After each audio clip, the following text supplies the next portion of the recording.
Hello, and welcome to The Guardian.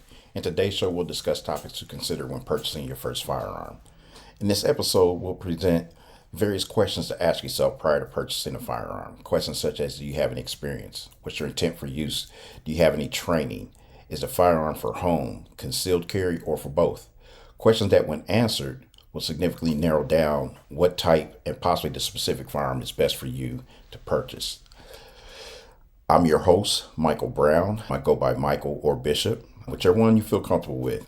I'm a U.S. Marine veteran of 6 years. I fought during the first Desert Storm, where I spent 2.5 years as an MSG, a Marine Security Guard, where I provided personal protection for ambassadors at different embassies across the world. I'm a former city officer, municipal officer in the state of Indiana, where I was a patrolman, investigator with the Violence Crime Unit, the Drug Task Force, and also a gang specialist. I'm also a former federal law enforcement officer, where I was also a federal firearms instructor during that stint with that agency. And I'm also a former SRO, where I was a police officer for an alternative school. And when you say alternative school, a lot of times people think, oh man, you got the worst kids. And these children were awesome. I had so much fun there working there because a lot of the times, most of them, they just wanted someone to talk to them, wanted someone to hear them out. And some of the stories that they told were just mind blowing. So I had a very great time there. I'm also a former high risk security contractor and instructor with a company some of you may have heard of before, Blackwater. I did that for 7 years and deployed to Afghanistan, all over Afghanistan during those 7 years, doing security contract work and instructor mentor type operations.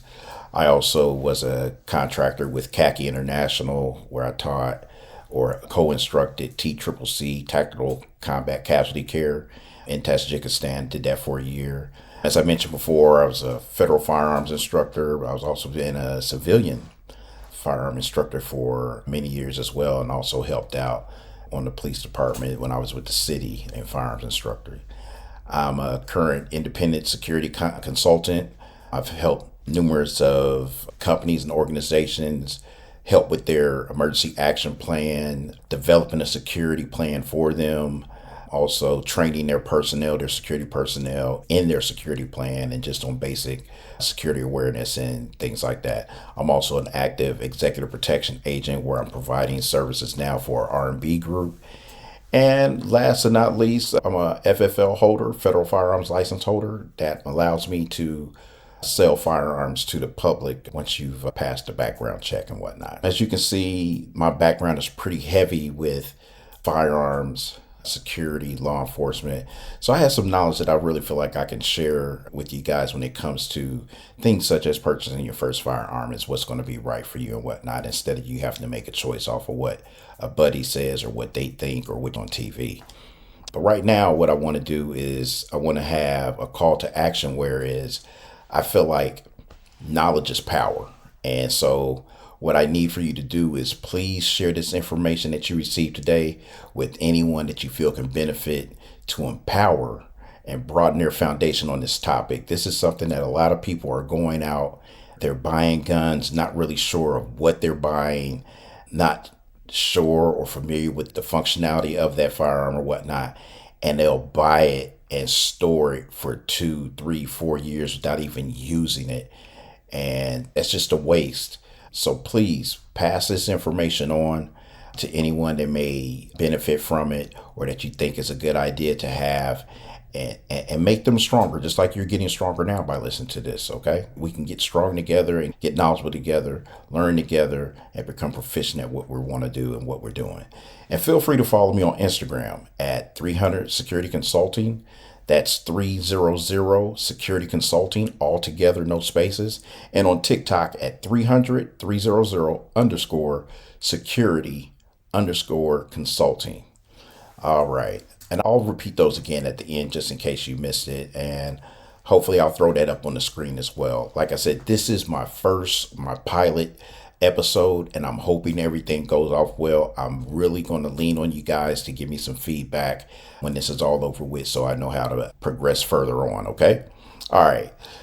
Real quick, I just want to give a shout out to one company in particular. I'm not sponsored by anyone as of yet, but what I will do on every episode is try to give a shout out to a company that's a positive company that's done right by me. I've used their products for years. And whether that be a national brand or even a local brand, I will try to put something out there because, again, knowledge is power. If you don't know that these companies exist and how good they are, then you won't be able to take advantage of the quality products that they offer or the services. And today's company I want to mention is AT3 Tactical, where you can build the ultimate AR. They're a solid company with very good products, very fast shipping, customer support is excellent. Give them guys a look at their website at AT3. That's Alpha Tango 3 Tactical.com. Give them guys a look and see what they got for you, have in store for you. They got a lot of stuff. Great company, solid individuals, and great pricing, fast shipping, and the customer support, like I said, is excellent. AT3 Tactical, very good company. All right.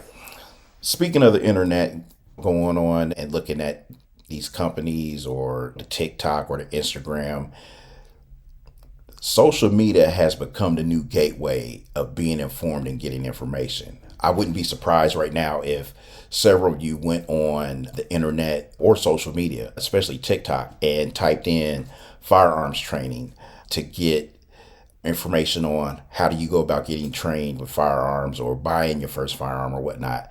It's just not surprising now because of technology and the social media.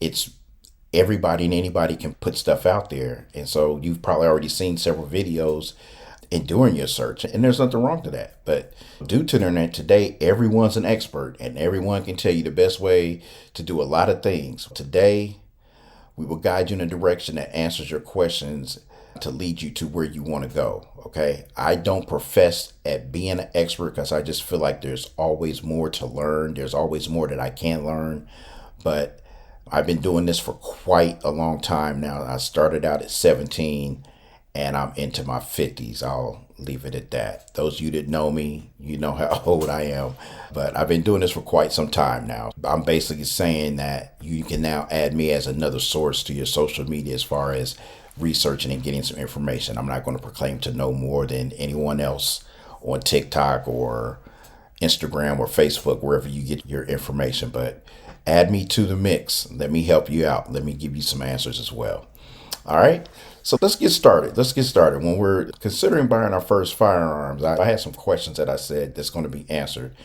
And one of those was the question that needs to be answered is your shooting experience. Do you have any experience in handling or shooting the firearm you're thinking of or wanting to purchase? And folks, look, I'm not talking about when I was 10 years old, my dad let me shoot his 38 special in the air 3 times on the 4th of July. That's an experience, but it's not a shooting experience, okay? And I'm referring to shooting experience as a result of being shown how to shoot by an elder or your dad, your uncle, your granddad that you went hunting with a few times, and they showed you how to hold or how to grip rifle or the handgun. They demonstrated to you trigger squeeze, not trigger pull. They showed you the proper stance to have for a foundation. So when you fire that firearm, you can mitigate the recoil. Was any of that? That shooting experience is what I'm talking about. Almost in the form of OJT training. But it's something that you took from it, not just holding a gun and pointing it up in the air, not shooting it at anything and pulling the trigger, okay? That's a shooting experience, but not shooting experience. Also, what did they teach you or train you anything about your breathing while you're shooting? Hold your breath, don't hold your breath, breathe through the trigger squeeze, any of those things like that. Those are shooting experiences that even today that were taught to you when you were younger, you still hold true to them today. You still use them because probably they work for you. So if it's not broken, don't fix it. But that's what I'm talking about as far as shooting experience. What kind of shooting experience do you have? Okay. Question number 2, training. Do you have any formal training? Are you a military veteran? I've ran into several brothers and sisters that are veterans like myself that can tell you anything and all you want to know about rifles, about shooting rifles, and are experts with a rifle. But when you put a pistol in their hand, it's foreign, because what a lot of people don't understand as civilians is that in the military, not everyone is trained to shoot a handgun. Everyone is trained to shoot a rifle. Every last one of us is trained to shoot a rifle, but not everyone is trained to shoot a handgun. So that's a whole nother skill set that you'll have to learn. So with that, when I ask, do you have formal training? Are you military veteran, former law enforcement officer, or armed security training? Now, if you're a former law enforcement officer and armed security guard training, you would have had to have had some type of firearm training. So if you've had that training before, but it's been years ago, and now you want to get back in it, those of you know that have had firearms training before, especially dealing with handguns or any firearm, to be honest, but more specifically handguns, it's a perishable skill. If you don't practice it, you lose it. So this could be a reason for someone with former law enforcement experience or armed security guard or armed security experience to come back and want to take training, because it is a perishable skill. And so they might need a refresher. But to me, training is just like the air we breathe. You can never have too much, ever. You can never have too much training. Training is essential to developing a foundation of firearm ownership, and the skills needed to be a responsible firearm owner and shooter. Okay? You have to take responsibility of that firearm when you get it, or when you purchase it, or when it's in your home. Okay? So training is going to help develop that and help build that purpose in you as far as being a responsible firearm owner and shooter. Training can also come in many different forms and combinations and should not be taken lightly or brushed aside. I know I just recently had a conversation with a student that'll start training with me next week. They were told that an instructor told them that they had talked to before considering me. They had told them that, oh yeah, you take my class and you'll be ready to you'll be familiar and ready to get your concealed carry's license by the end of my class. And when they told me that, I was like, oh, okay.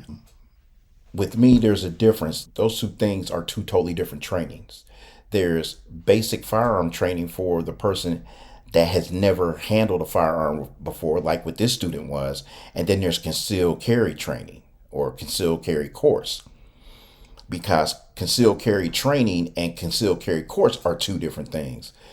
And a basic course does not set you up to be a concealed carry owner, in my eyes. The basic course is like what I told him. We'll meet 4 times. We'll have 4 probably classroom dry sessions before we even go to the range and fire a live round.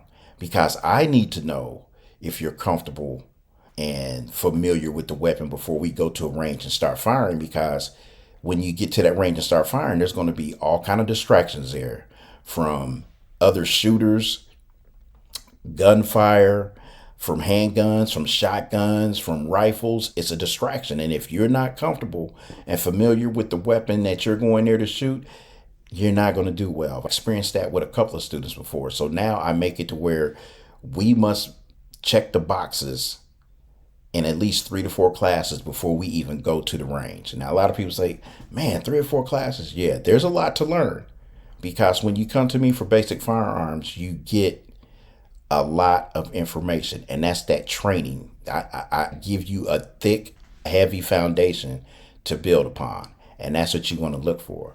Other things is like when that training, when I say it can't be brushed aside, you need to find training that's applicable to your skill level and how you plan to utilize your firearm. If you've never handled a rifle before, whether it be an AR or a bolt action rifle, you're not going to sign up for a long distance type sniper course, are you? Because there you got to have certain equipment in order to even get into that course. You got to have a certain rifle that shoots, so many MOA per 500 yards. You got to have a scope that's going to allow you to reach out to a target 500 yards away. And so if you're brand new, that's not something that you want to do, because that's more advanced. Something else, I know it sounds cool and everything, but how to clear your own home with a handgun utilizing the Navy SEAL CQB techniques. Okay, if you've never handled or never taken a basic firearm course before, what makes you think it's going to be a good, what's the word I'm looking for? A good way to spend your time and spend your money on taking a Navy SEAL CQB technique course when you've never handled a firearm before. That's crazy. So again, when you're looking for training, make sure you're looking for training that applies to your skill level and how you plan to use your firearm. On the flip side of that coin, taking a basic firearms course that teaches you how to disassemble, field strip your firearm, how to clean your firearm, how to conduct a function check after reassembly, identifies which hand you are and which eye dominant, or your left eye dominant, right eye dominant, instructs and has you demonstrate proper grip, stance, explains to you and shows you what sight picture, sight alignment is, and what breath control is, and have you demonstrate. That's all basic stuff that you need to know before you even go on to take that Navy SEAL course or that advanced course or even the concealed carry course, not the concealed carry permit course. Again, two totally different things. I know that sounds a lot. It sounds like a lot, but think of what you're about to purchase. You're considering purchasing a firearm. Think about that weapon, that entity, that innate object being in the hands of someone that doesn't know what they're doing and what amount of damage it can do. Because think of it again, and it being in the hands of someone that does know what they're doing and the amount of damage it can do. Bottom line is these things can do damage. That's what they're designed for. Okay, so get the training that's going to be best suited for you. Get the training that's going to allow you to learn and allow you to apply what you've learned in a way that makes you feel comfortable in handling this thing when you're not in the presence of your trainer or your instructor. Now, that is why it's important to know your intention when it comes to deciding what firearm you plan to purchase. And a lot of people say, what do you mean what firearm you plan to purchase? Are you planning to get a pistol, a revolver, a rifle, a shotgun? There's 4 different weapons right there, each requiring different skill sets to properly and adequately operate them. You got to know what your intentions are. Okay, a basic handgun course is going to offer, or it's going to differ from an assault rifle or carbine course and be different than a basic shotgun course because they're all different types of weapons. So take the time to think about exactly what you intend to use your firearm for, what type of firearm you want, or just like I said, your usage. Think about your usage, and that's going to determine which firearm is going to be best suited for you. And yes, sometimes there's more than one firearm that can be used for one instance. That's also something to think about. Concealed carry. Is this for concealed carry? Do you plan to conceal carry? One of today's most popular reasons for purchasing a firearm is for concealed carry or defense carry. There are thousands of people that feel that if they are simply in the possession of a firearm, they are safe. Okay, remember I said earlier, there was a group of people that'll go out and buy firearms and have them in their homes, in a closet, under the bed somewhere for 3-4 years, never use it. I've ran into some of these people before. Never use them because they never got the training for it, but they felt like, I got it, I'm good, I feel safe. It's unloaded, you've never shot it, so you don't know what you got. You might have a $500 or $400, $600 paperweight as far as, because you've never shot it. You never taken it out the box. Okay, so the thing is, one of today's most popular reasons for purchasing firearm is defensive use or concealed carry. There are thousands of people that feel that, again, that they just feel safe if they have one. Any firearm can create a false sense of security. Okay, any firearm can.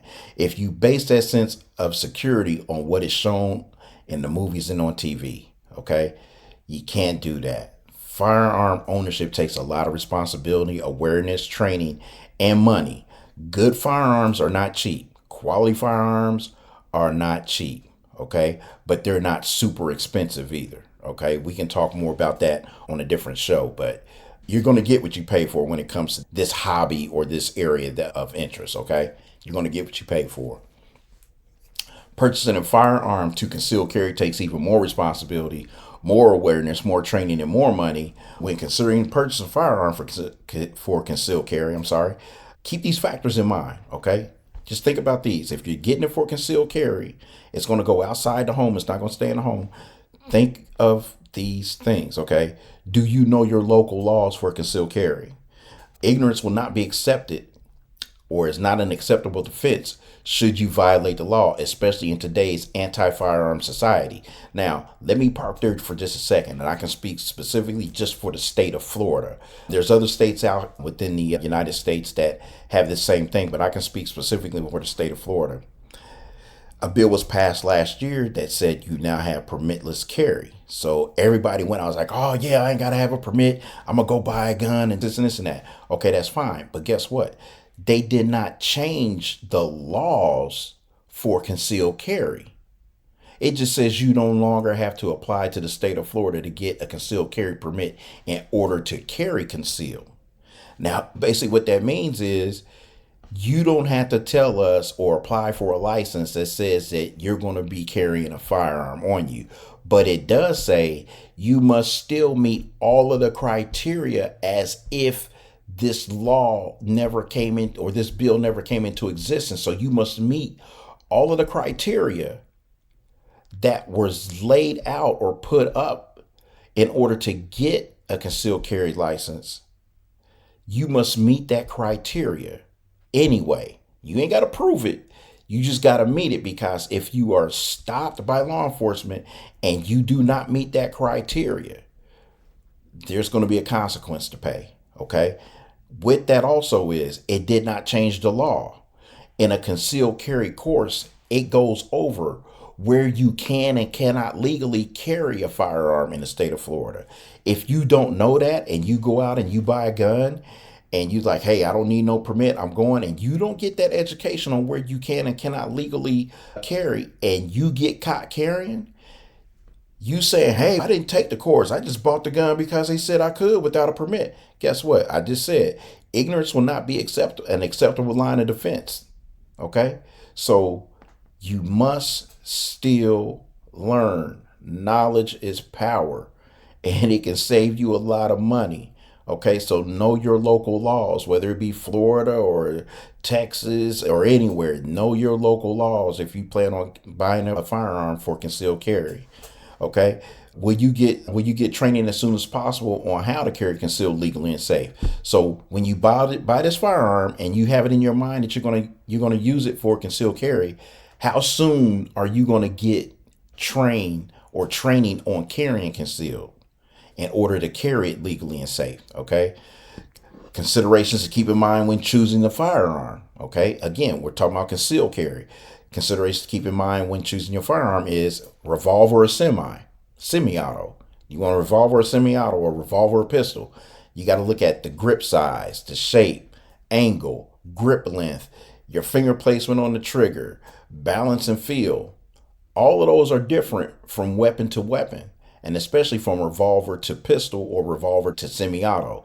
They can feel different, okay, because they're manufactured differently. They're built differently, so there's going to be a different feel for them. So are you going to take the time to figure out which one feels better for you, which one fits your hand better, which one you feel more comfortable with? I hope you do. The size and the way you dress for carrying concealed. Your size and the way you dress is what I meant. Your size and the way you get, if you're a small person by nature, carrying a full-size 357 Magnum is not going to work, okay? If you're a big person, a large person like me or bigger, you can get away with carrying a full size, but what type of clothing are you wearing to conceal that? Now, I know it used to be a while back, a lot of people used to be under the belief that if you're printing, and printing means if you're carrying a handgun or you're carrying concealed and you're wearing an item that shows the print that you have a handgun, that's illegal. That is not illegal, but it doesn't help you in any kind of way. So the way that you dress, the way that you dress, are you going to dress in a way that you don't show or that you don't reveal that you are concealed? Okay. It's not an open carry, but if you're wearing something tight and it's printing, you're letting everyone know that you carry, and sometimes that can be a very bad thing to do. Okay, so remember, your size and the way you dress when considering carrying concealed is something that you need to think about. Holster options for the weapon of choice. Men, are you men or women? Inside the waist carry, inside the waistband carry, outside the waistband carry. Ladies, are you going to carry it in your purse? Are you carrying a purse that is designed to carry a handgun? Does it have a built-in holster, or are you going to just take your Donna Karen or your DKNY purse and just throw it in there? Now think about it. You just throw a handgun inside a purse and you go in there reaching around for something without looking, and you inadvertently squeeze that trigger and that round goes off. Who's responsible for that round going off? You are. If it hits somebody, that's your responsibility. It hits or damage property, that's your responsibility. So think about it. Holster options. How are you going to carry? On the waist, outside the waistband, inside the waistband, in a purse, in a fanny pack, in a crossbody bag or sling. So you got to think of it. Think of what you carry every day and see if you can incorporate that into your concealed carry regime. Okay, it's got to be something that you're comfortable with and used to, but it's also something that you definitely got to consider. Okay, when and where do you plan to carry? Are you going to carry every time you walk out of the house? Do you plan to carry? You just got to go down the street to put gas in the car because the night before you forgot to, and you got to work in the morning, and it's a 40-minute drive, so you got to run to the gas station real quick. Are you going to carry then, or are you going to just be like, nah, I'm not going to? I can't answer that for you. And please don't send me messages saying, hey, Mike, I'm just going to run to the grocery store. Should I? Hey, Murphy is everywhere. That's all I can say. Murphy is everywhere. Just when you don't think you need it and you go without it will be the time that you need it, or vice versa. Okay. But that's something, again, take into consideration. When and where do you plan to carry? The weather and time of year. This refers back to the way that you dress. The weather and time of year. I'm originally from Indiana. It was easy to conceal in the fall and winter because you wore big coats. But in the summertime, it became more difficult because less clothing you have on. Down here in Florida, it's pretty much warm year round. The weather and time of year doesn't really refer to us down here, but again, it does because it's the way that you dress. Okay, the way that you dress. So that's something to keep in consideration, or take into consideration when looking to buy that firearm, and the intent for your usage of it. Does your choice of caliber make a good defensive round?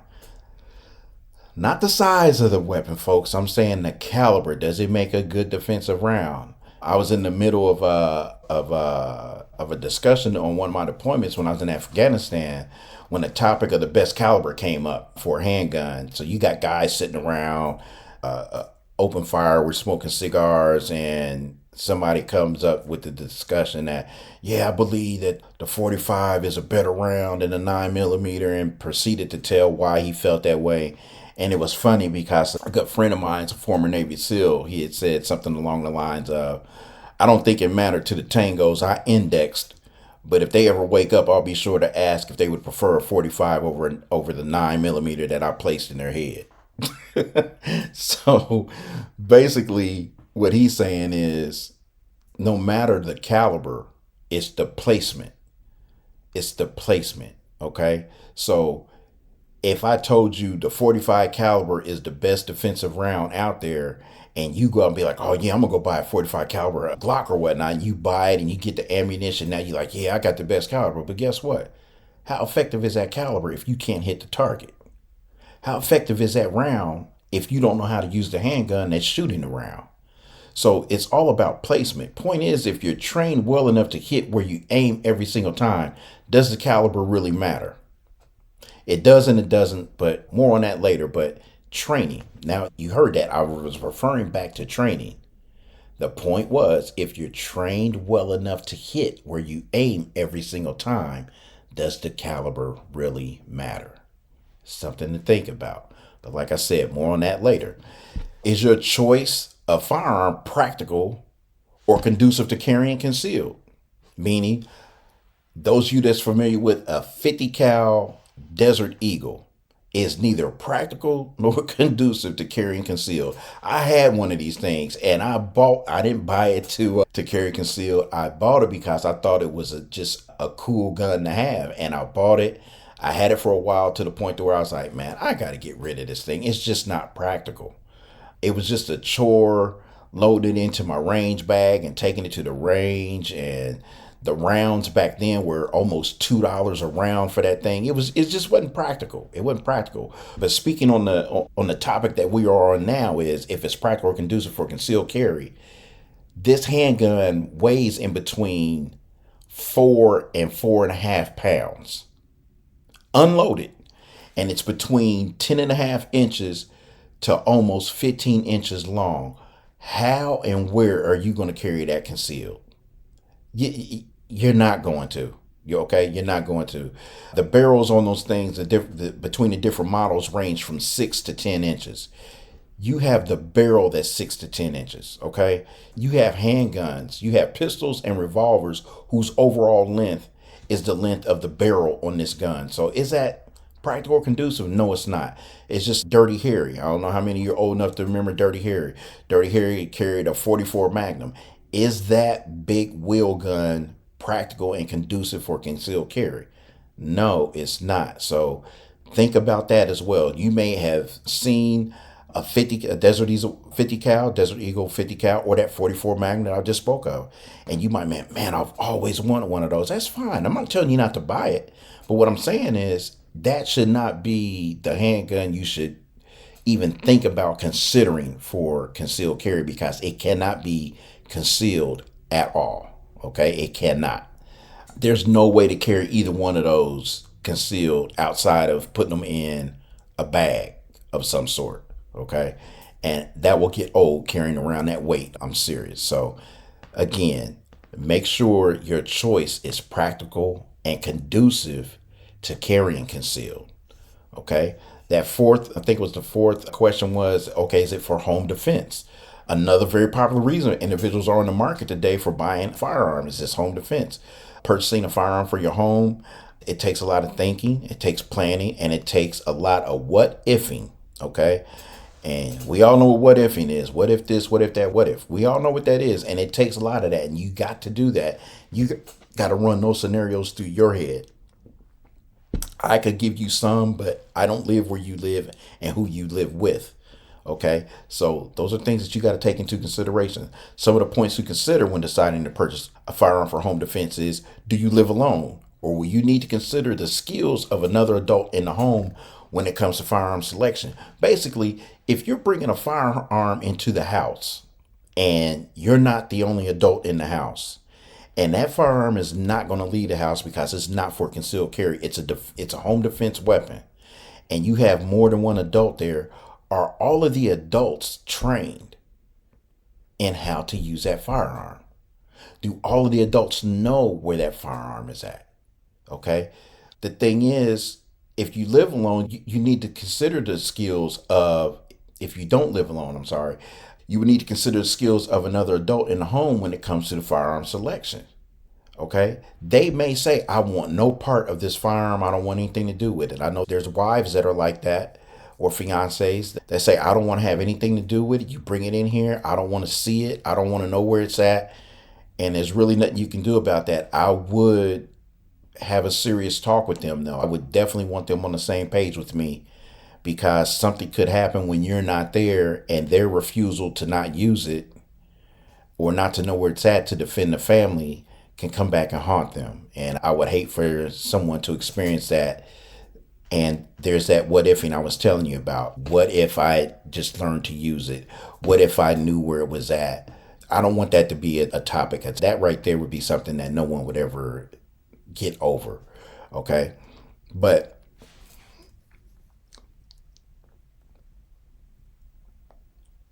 when it comes to the firearm selection, you want a shotgun. The other adult in the home is totally afraid of such a large weapon and refuses to do anything with it.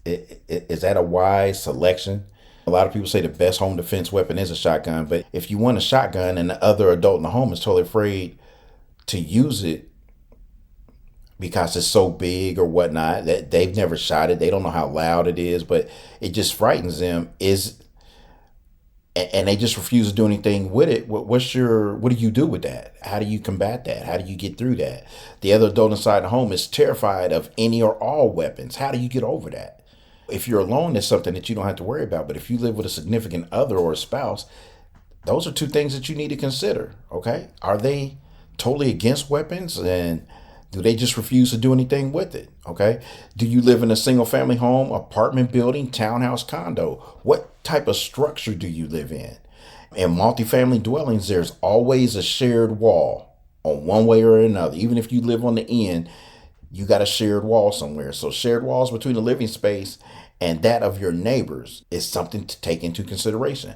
High powered firearm will likely penetrate those shared walls. Okay, a high powered firearm will likely penetrate those walls, so you're going to be responsible for wherever that round goes when it leaves the barrel. So that should play a part in your decision making process as well. Single family homes, you got a better chance of those rounds not leaving the house unless you fire out a window, or if your outside building material is just particle board or not brick or whatnot, or it's a wood frame home, chances are it's going to exit that home. Okay, where it goes from there, only Murphy knows. Okay, but that's something that you need to take into consideration, is those shared walls if you live in an apartment, townhouse, or condo. Single family homes, you have to worry less about that, but if the round is fired or exited a window, that's something to think about. You have ownership of that round once it leaves your barrel. Storage and accessibility. Again, we're talking about firearms for home defense. How and where will you store the firearm? Are the children in the home? Are the children in the home where you need to purchase a safe? Now, that's something that's up for discussion. Some people feel like my children are old enough. I teach them gun safety. I don't need a safe. That's on you. I'm not going to make that decision for anyone, but these are things that you need to take into consideration. Are there children in the home where you will need to purchase a safe?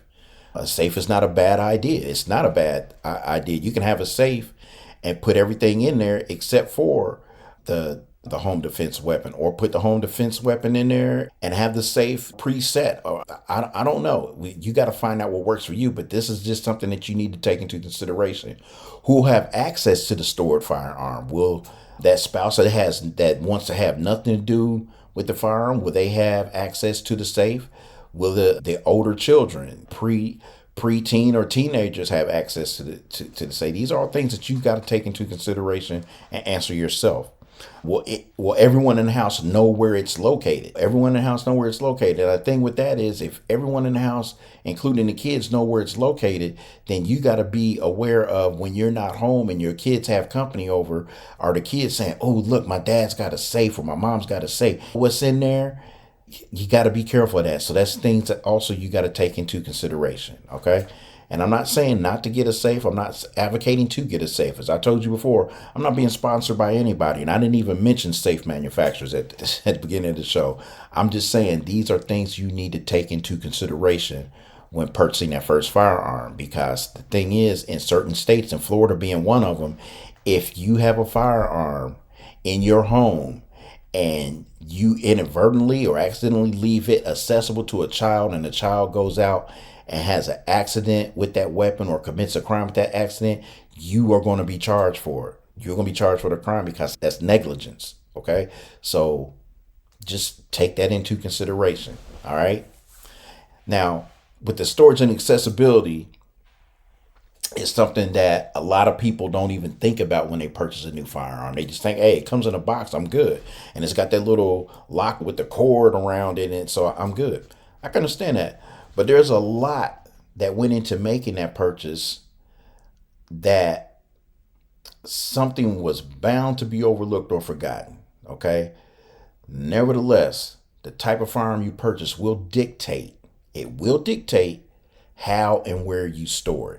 Okay, because if you forego a handgun and say, I'm going to get a shotgun, okay, that is not going to fit in a box or in the nightstand drawer or in the office drawer with a lock. What are you going to do? Just slide it under the bed?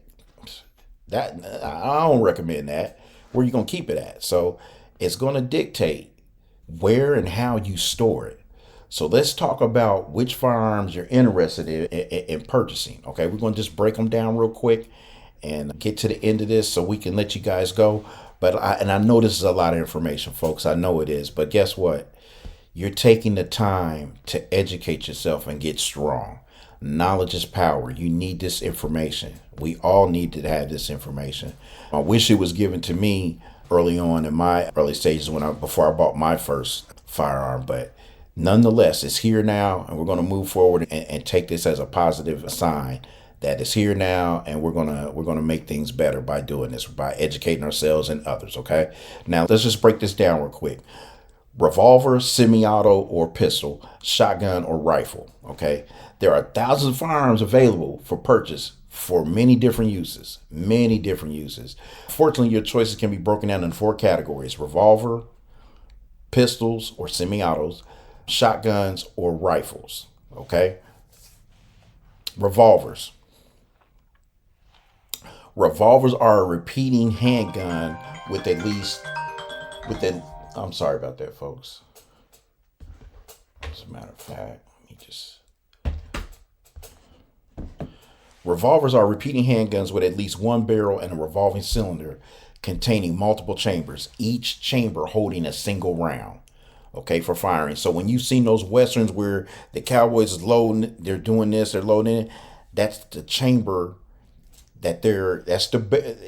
it's the cylinder, and within the cylinder you have chambers. Okay, 5 to 6 chambers, and they're loading around in each of those chambers. Okay, because most revolver models hold up to 6 cartridges before needing to be reloaded. Revolvers are commonly called 6 shooters or six gun.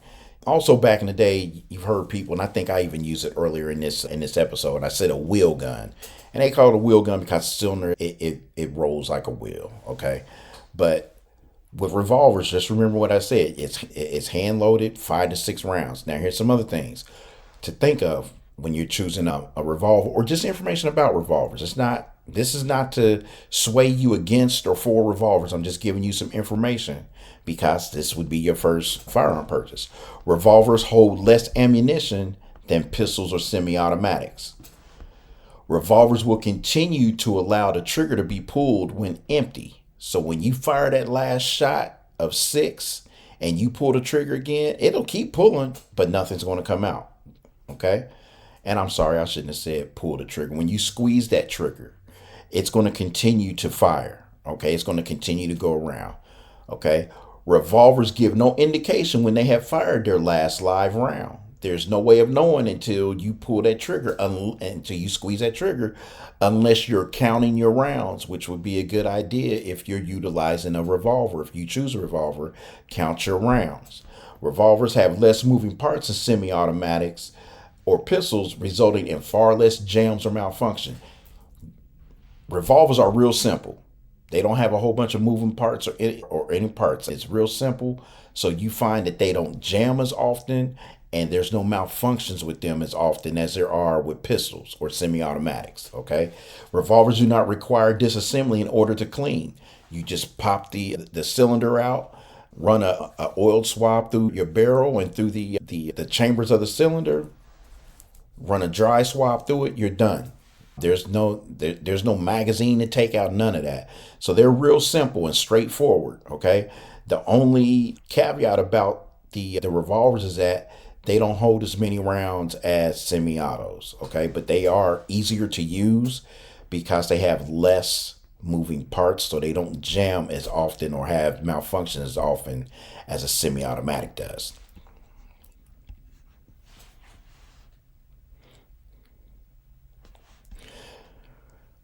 Semi-autos are handguns that automatically load and eject rounds after each shot, but only fires 1 round per trigger squeeze. The energy from the previous shot is used to reload the chamber from an inserted magazine into the next shot, or into the magazine for the next shot. Now, basically what that's saying is when you pull the trigger of a semi-automatic, The firing pin releases, strikes the primer. You hear and feel the explosion. The bullet goes out the barrel. When that firing pin goes forward, the slide is going to come back. When that slide comes back, it's going to eject the empty cartridge out to the side. And as it goes back, it's going to come back across the next round in the magazine. It's going to come back, and when it slams back forward, it's going to pick up that next round and put it in the chamber for you to fire your next shot. So it's out with a bullet, out with the brass or the casing, in with the next round. Okay. Semi-autos have high capacity magazines, allowing for more ammunition to be ready or to be shot. Semi-automatics have functions or jams at higher rates than revolvers. Most are a result from inadequate training on the user's part. Honestly, if your grip's not right, that's mainly the cause for the malfunction is the grip. Okay, now I can attest to that. Most of the malfunction or jams is the grip or a dirty weapon, a severely dirty weapon. Autos have a lot more moving parts than revolvers. Must receive instruction on how to disassemble and reassemble.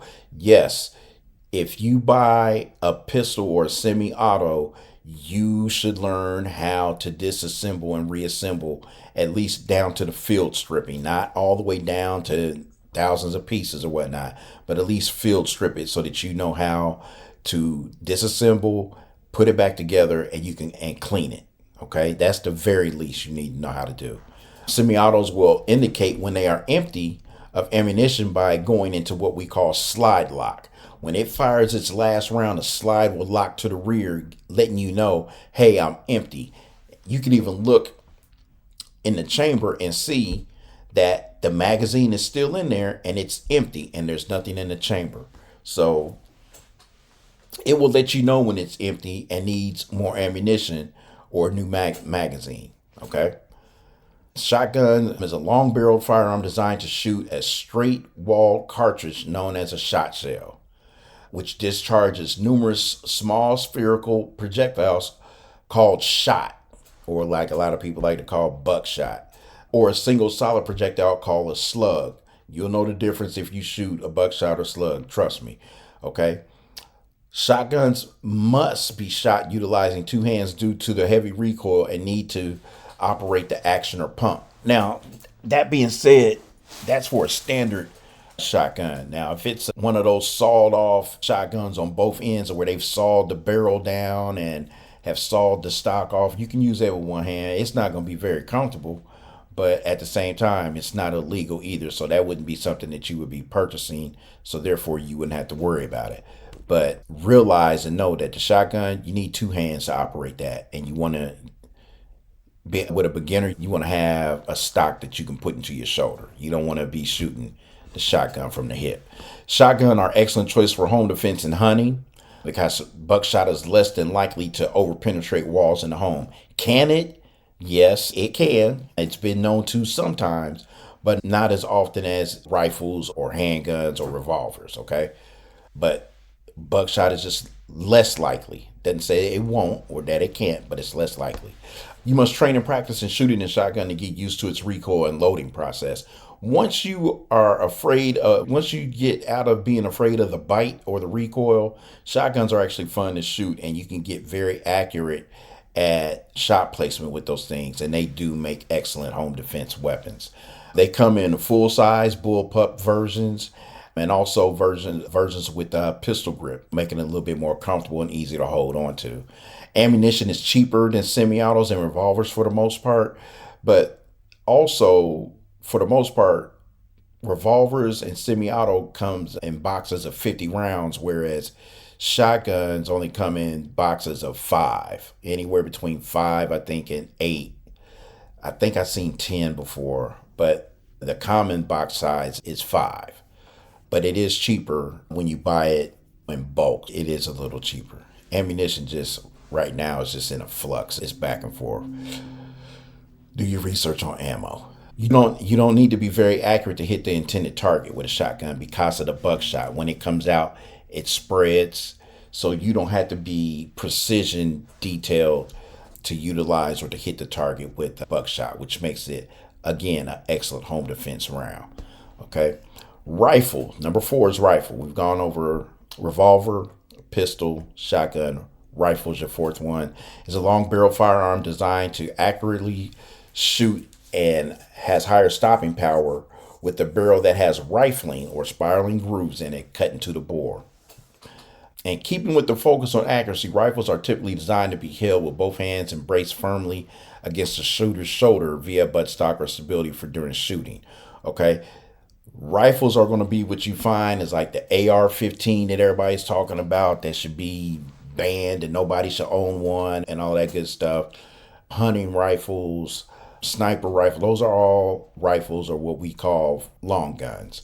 The most popular rifle, like I said, is the AR-15. Easy to add modification to it, to this AR-15, because it comes with what they call a rail system. So you can put lights and optics and different things on these things to jazz them up a little bit. Easy to find in shops due to the popularity. You can find AR-15s everywhere and the ammo. Requires training on use, disassembly, loading, and magazine use. Yes, if you get an AR-15, you need to get trained on it. Don't go off of what's on TV. Get some training for it. If it's just one time and just a basic AR-15 course, just get trained on it. Do not play with this thing and thinking that you can figure it out, because you're going to learn wrong. And when you learn wrong, you do wrong. Okay, so get some training on that, please. The rifles come in many different calibers and actions. And what I mean by action, you got semi-auto, which means that it's magazine fed. You put a magazine in, just like the semi-auto handgun. You pull the trigger, and it automatically comes back and ejects the casing and puts another round into the chamber. So you got that. You got lever action, like with the old cowboy movies when you seen the guy that was operating the lever underneath the rifle. He had to cock it every time he shoots it. That's a lever action. You got bolt action. That you take a shot and then you got to bring the bolt back to eject the casing and then send it forward to take the next round.